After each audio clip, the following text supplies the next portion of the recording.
Part 1, The First Shadow. I've lived in Seattle for nearly 10 years, long enough to grow accustomed to the endless drizzle, the way the city smells of wet asphalt and salt from the Puget Sound, and the constant hum of traffic on I-5. My wife, Claire, and I bought a small house in Ballard, a neighborhood that still carries echoes of its Scandinavian fishing roots. Our life was, on the surface, ordinary. I worked in IT support for a mid-sized firm downtown. Claire was a freelance graphic designer. She often worked from home, sometimes taking her laptop to the coffee shop on Market Street. The first shadow crept in quietly. One evening in late October, while she was in the shower, her phone buzzed on the nightstand. Normally, I never cared. But the notification lit up the screen. "Ethan, I miss you already." The name meant nothing to me. Still, the words hooked into my chest. I told myself it was probably a friend, maybe even a client. But that night, lying beside her while rain tapped on the bedroom window, I stared at the ceiling and felt the first fracture in our life. Part 2, Small Lies. Seattle mornings are gray and slow. I watched her sip coffee from the chipped blue mug she always used, her hair tied up carelessly. I wanted to ask, "Who's Ethan?" But the question died in my throat. Instead, I noticed her phone face down on the counter. She never used to care. Later that week, I checked our joint calendar. Claire had entered a client meeting at a bar in Capitol Hill. Graphic design meetings in bars? Maybe. Seattle's a city of freelancers and late-night brainstorms. But still, something didn't sit right. When she came home, smelling faintly of whiskey and a cologne I didn't recognize, she smiled too brightly. Her voice was warm, but her eyes flickered, avoiding mine. Part 3, Cracks in Routine. Routine has a way of revealing changes. She began working late more often, claiming revisions or demanding clients. She laughed at her phone screen more than she laughed at my jokes. One Saturday, I suggested brunch at Tillicum Place Cafe, one of our favorite spots near Belltown. She hesitated, checked her phone, then forced a smile. Sitting across from her, I studied her face as if trying to memorize it. She was still beautiful, soft brown hair, sharp hazel eyes, but there was a new distance. It felt as if she were looking through me, already gone. When she excused herself to the restroom, her phone buzzed on the table. Another message, half glimpsed before the screen dimmed. Last night was unforgettable. Part 4, The Doubt Inside Me. I didn't confront her. Not yet. Instead, I began cataloging moments, small inconsistencies. Her laughter over dinner when I mentioned coworkers. The sudden interest in yoga classes, though she never liked them before. The way she dressed with more care, even for a quick coffee run. Seattle was in full November gloom, streets slick with rain, trees bare. The city's melancholy mirrored my own. On my walks home from work, I'd pass the flickering neon of dive bars, watching strangers laughing together, and I wondered if she was one of them, hidden in the crowd with him. Part 5, The First Confrontation. One night, after a particularly long, client dinner, I waited by the door. When she stepped inside, her cheeks flushed from the cold, I asked, "Who's Ethan?" She froze. Just for a heartbeat, but I caught it. Then she laughed, shaking her head. "An old classmate. He's been asking about design projects." "Why?" I nodded slowly, pretending to accept it. But her voice had a tremor, and her eyes darted away. That night, lying in bed, I realized the truth, she was lying to me. Part 6, Evidence. I never thought I'd become the kind of man who checks his wife's phone. But one rainy afternoon, while she showered, I did. The messages were there. Hundreds of them. Playful, intimate, full of inside jokes. Pictures too, smiling selfies taken in bars, her hand on his arm. The words cut deeper than knives. "I wish I could wake up beside you. He doesn't understand me the way you do." I sat on the couch, phone in hand, rain streaking down the windows, feeling as though the city itself had turned against me. Part 7, Masks and Roles. For days, I played the role of the husband she believed me to be. I kissed her cheek in the mornings, asked about her day, even cooked dinner. Inside, I was unraveling. Every laugh, every glance, every casual touch felt like poison. I found myself walking the streets late at night. Past the dim glow of Pike Place Market, past the bars where she might have met him. Seattle's skyline shimmered against the black water, and I wondered if I'd ever feel at home again in this city. Part 8, The Breaking Point. The breaking point came on a Thursday. She told me she had a meeting downtown. I followed her. From a distance, I watched as she entered a boutique hotel near Pioneer Square. 10 minutes later, Ethan appeared, a tall man with dark hair, confident in the way I never was. They embraced at the entrance before disappearing inside. I stood across the street, hands trembling, rain soaking through my jacket, watching the truth unfold in front of me. Part 9, The Confrontation. That night, when she came home, I couldn't hold back. I saw you. My voice was low, shaking. Her face drained of color. Saw me what? At the hotel. With him. Silence stretched between us, heavy as the rain outside. Then tears filled her eyes. I didn't mean for this to happen, she whispered. I felt empty, and he made me feel alive again. Her words shattered me.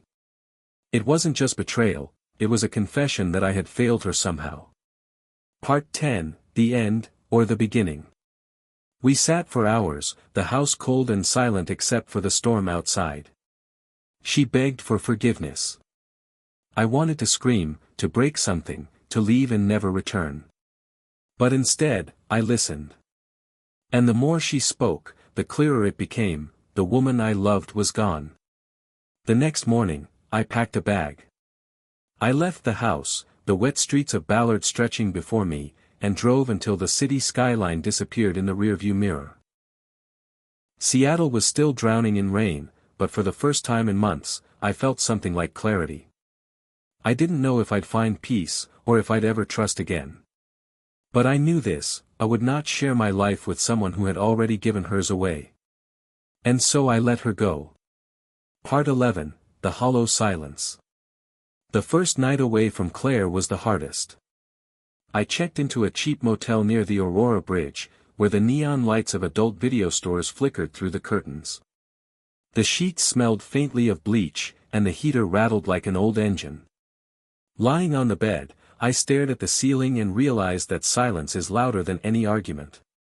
For years, I had measured my nights by the sound of Claire's breathing beside me. Now, there was only the dull hum of traffic and the hollow ache in my chest. I told myself I had escaped a lie. But freedom felt more like exile. Part 12, Shadows in Familiar Places. Seattle is a small city when you're trying to avoid someone. Everywhere I went, I felt her presence. At Pike Place Market, I saw a woman with the same hazel eyes leaning over flower stalls. At Cary Park, couples posed for photos against the skyline, and I thought of the first time Claire and I had come there, back when love felt unshakable. Even my favorite bar on Capitol Hill betrayed me. Sitting at the counter, I caught the faint scent of her perfume on a stranger passing by, and suddenly the whiskey burned like fire in my throat. Everywhere I turned, the city reminded me, she was still here, somewhere, living a life that no longer included me. Part 13, Her Voice Again. It was a Sunday when my phone buzzed. I hadn't changed my number. Claire, please. Can we talk? I stared at the screen for a long time. My hand trembled, torn between anger and longing. Against my better judgment, I agreed. We met at a cafe in Fremont. She looked thinner, her hair pulled back, dark circles under her eyes. For a moment, I almost pitied her. I made a mistake, she whispered. He's not who I thought he was. Please. I want to fix this. Her words cracked something inside me. Not because I believed her, but because part of me still wanted to. Part 14, The Temptation of Forgiveness. For weeks, we met in secret. Walks around Green Lake, quiet dinners in places where no one would recognize us. She swore she had ended things with Ethan. She swore she still loved me. And when her hand slipped into mine, it felt familiar, almost comforting. But every kiss carried the bitter taste of doubt. Every smile reminded me of the hundreds she had already given to him. At night, alone in my apartment, I replayed our conversations. Could trust ever be rebuilt? Or was I just patching holes in a ship already sinking? Part 15, The Decision. The rain never stopped that December. Seattle drowned under gray skies, and so did I. One night, after she had left my place, I sat at the kitchen table staring at a photo of us from years ago, laughing, carefree, standing in front of the Space Needle. I realized I would never be that man again. The next day, I called her. My voice was calm, steady. Claire. I can't be the man who looks over his shoulder for the rest of his life. I loved you. God, I still do. But I can't forgive this. Not really. There was silence, then quiet sobbing on the other end. And then, nothing. I hung up, set the phone down, and listened to the rain. For the first time in months, I felt something close to peace. Not happiness.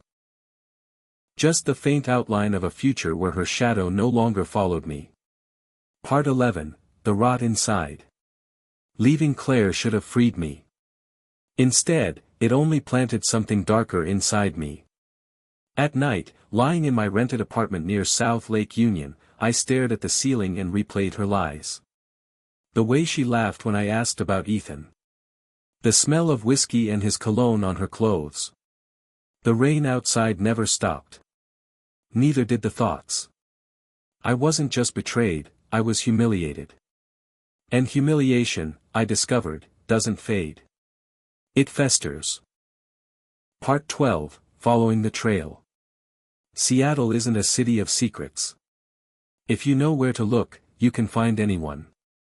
I started following Ethan. It wasn't hard. His company had a flashy office near Pioneer Square. I'd watch from across the street as he strutted out in tailored suits, coffee in hand, phone glued to his ear. At night, I'd trail him to bars in Capitol Hill, always surrounded by women, laughing loudly, touching their shoulders as if they were already his. I realized something then, I wasn't the first husband he'd helped destroy. And I wouldn't be the last. Part 13, Planting Doubt. I didn't confront him. Not directly. Instead, I started with Claire. Anonymous texts. Screenshots of Ethan with other women. A photo I snapped of him leaving a hotel with someone else. I never signed my name, but she knew. She called me in tears, accusing me. I thought you were gone, she cried into the phone. I said flatly, before hanging up. Let her taste the same poison she fed me. Let her choke on the lies. Part 14, Ethan's turn. But Ethan, he was different. A man like him thrived on conquest. So I went after what he valued most, his reputation. From a fake email account, I sent his boss screenshots of his messages to Claire. Flirty, inappropriate, reckless. Then photos of him with other women. One by one, the cracks appeared. A demotion. Cold stares at the office. Friends who stopped returning his calls. And still, I wasn't satisfied. Part 15, The Final Meeting. It was late January when I finally faced him. A freezing night, the streets around Pike Place slick with ice. I waited by the market entrance until he appeared, drunk and staggering out of a bar. Ethan, I called. He turned, eyes bleary. Do I know you? I stepped closer, the neon lights painting us both in red. You know her, I said. And you ruined everything. He smirked, as if it were a joke. That's not my fault. Maybe she just wanted something better. The rage I had carried for months erupted. My fist connected with his jaw before I even realized it. He fell against the wet pavement, cursing, scrambling to his feet. I didn't kill him. I didn't need to. Watching him stumble away, blood on his lip, pride shattered, I felt a cold satisfaction. For the first time since Claire's betrayal, I could breathe. Seattle was still drowning in rain, but I had finally washed something clean.